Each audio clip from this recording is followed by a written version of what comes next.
day I find no sorrow.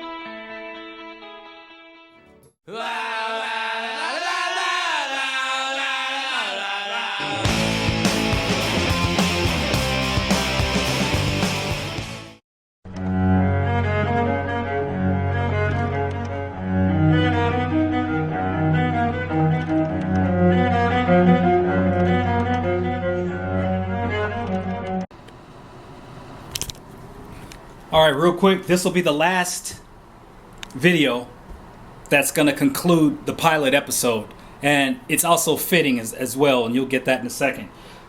When Robin dropped me off, she handed me something. She handed me a rock, okay?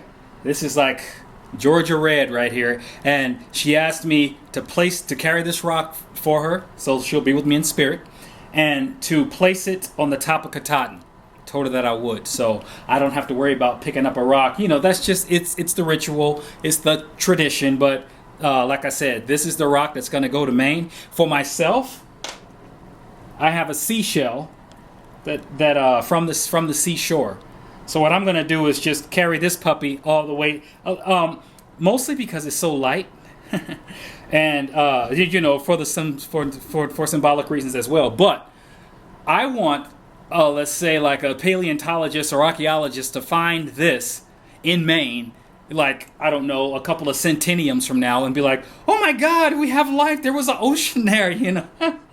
I'm just like messing up the forensics. But anyway, so these are the two things that I'm gonna take. All right, this one is for Robin in commemoration, and this one is for me, just to, like, you know, mess up science and whatnot. All right. So this concludes the pilot episode. That little hike that I, you know, the stairs and back and forth, I'm soaking wet, literally soaking wet. But I can't think of no other place I'd rather be. I'm where I need to be. I'm happy. Tomorrow is going to be day 0 because I'm not on the trail yet. I still got to do that 7.5 hike. But that concludes it for now. All right. I am blessed and I am grateful out here. And then, believe it or not, Peter Pan reached out to me. If you go to video 104, he and I summited together. We did the last 36 miles up to the top of Katahdin. Okay, he was the one that had the very visceral experience, you know, where it was just like a spiritual moment. You know, we did the ceremonial rock, and he was saying how this was a very good experience for him, and how he met his goals. I mean, very inspirational. Well, check this out. There's a tradition that I failed to mention, and I've actually honored it several times. When you're in Georgia and your intention is a thru hike, you're supposed to take a rock from Georgia and carry it along with you on your thru hike and deposit it in Maine. Okay? My man, Peter Pan, has done that. Now tell me what this means to you, sir. So this rock represents the burdens of my past, essentially, before the hike. Specifically for me, my parents' divorce. And so, here's the rock, carried all the way from Georgia, and gonna carry it the next 5 miles, place on top of Katahdin. All right. There you have it. It's sentimental, right? Out here. And come to find out, over the years, because we were friends on Facebook, he used that experience. We just had blue skies and we missed it. Anyway, hooking him up. I'm gonna put you over to video mode. Woohoo! All right, record. You're live, partner. We won't go for too long, but I want to say thank you to everyone who made this possible. Solid, friends, family. He used that experience, okay, conquering those fears and trepidations, and the person that it made him, from a character standpoint, gave him the strength that he needed to actually go through gender re-identification, that process. So now the person that I met on the trail, Rob, whose trail name was Peter Pan, today on Facebook is now Robin.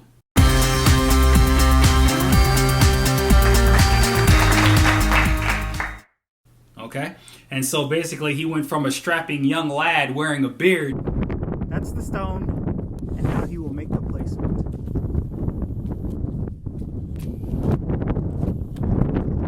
There you have it.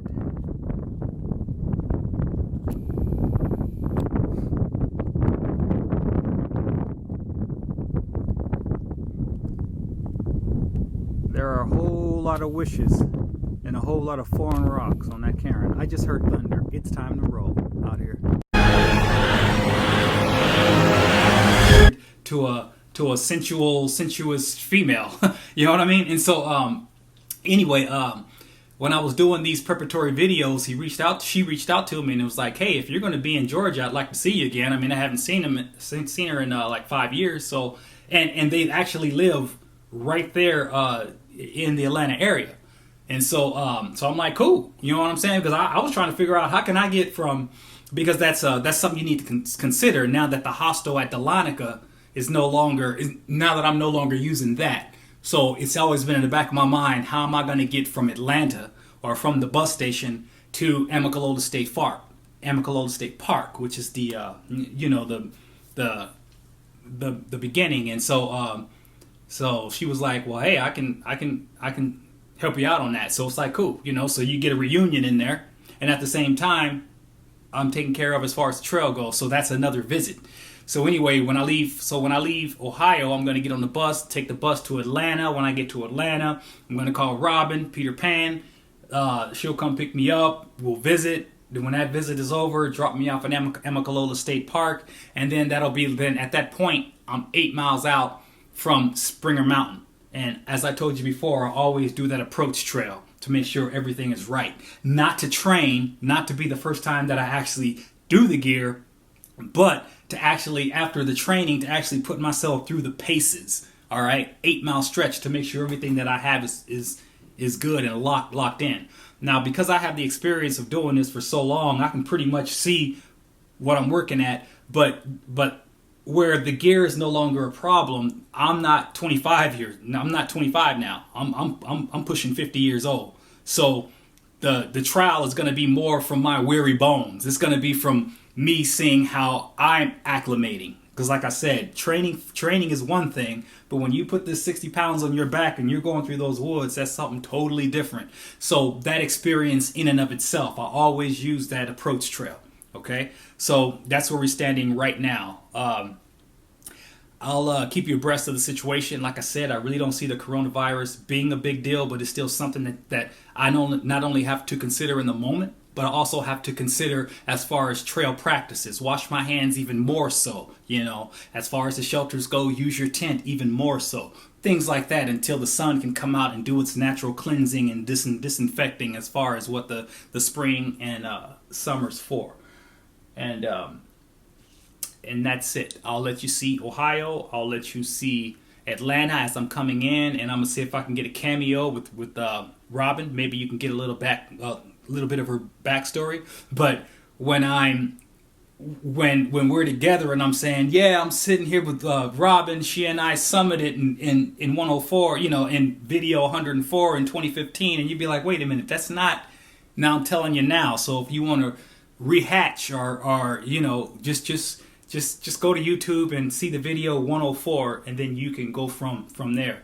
And I'm actually excited about including her story because I just like transformation stories, because that's what the trail does for you. You never leave the trail the same person you came. All right. It always makes you better, and exponentially so. And from a character standpoint, where it really matters. OK, so if you want to be moved in the soul and the spirit and really test yourself, that's one more reason why you want to go through that experience. And it doesn't matter if you summit or not. It's about setting goals, meeting people, because there are no accidents or coincidences in the universe. Not only is the trail shaping you, but the people that you meet on the trail are also shaping you. If you come to the trail with an open mind and an open spirit. Starting to babble, so I'm gonna call it right there, out here. And no sooner than I got off the, no sooner than I got finished doing this video, I'm listening to CNN. We're at 205 cases of the coronavirus nationwide, and 57 schools nationwide are telling parents to leave their children at home. So that's where we are, and it's March 5th out here. August here. I'm coming to you from Robin's house.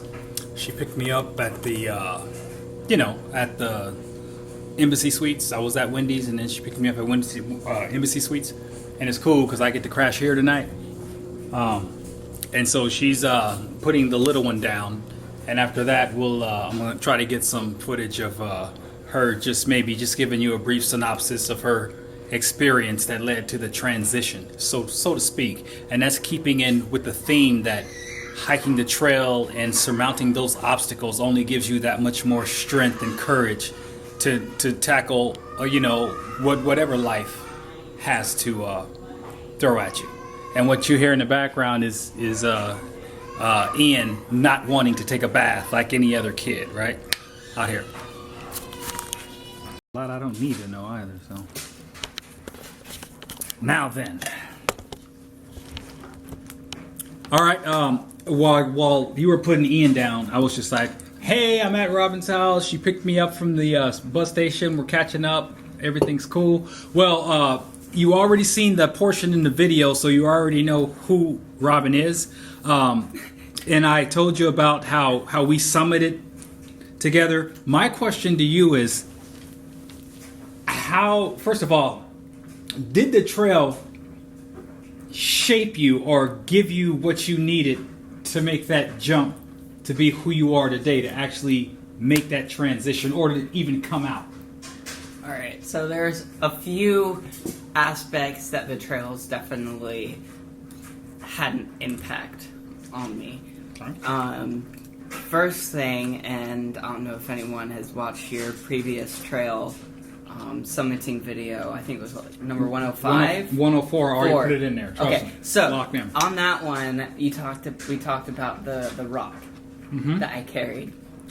And at the time, that rock for me, I just overcome my parents' divorce, which at the time was my big challenge. You know what's weird? Mental. That was 5 years ago, and you're just repeating it like it was yesterday, because I actually took a snippet of 104. I took a snippet of that video and put it in on top of this one. Go ahead. So exactly that, and at the time that was my big challenge. That was its own trail in itself. Since then, coming out as transgender, which I came out as transgender on New Year's Eve going into 2019. Before, after Eden, the little one. After Ian, yes. After Ian. After Ian.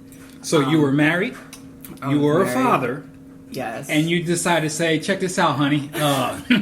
You feel what I'm saying? It didn't quite go like that, but, Okay. I was finally, I didn't always know 100%. Looking back, there's definitely bits and pieces, moments in my life where I was like, okay, looking back on it now, that was a guide towards, a stepping stone towards coming out as who I am today. And first of all, I will always be Peter Pan. That will never go away. Okay. But with my transition, the biggest thing was, who am I, and being true to myself, not letting someone else decide for me. This is my life to choose, and it's going to be a whole new set of challenges.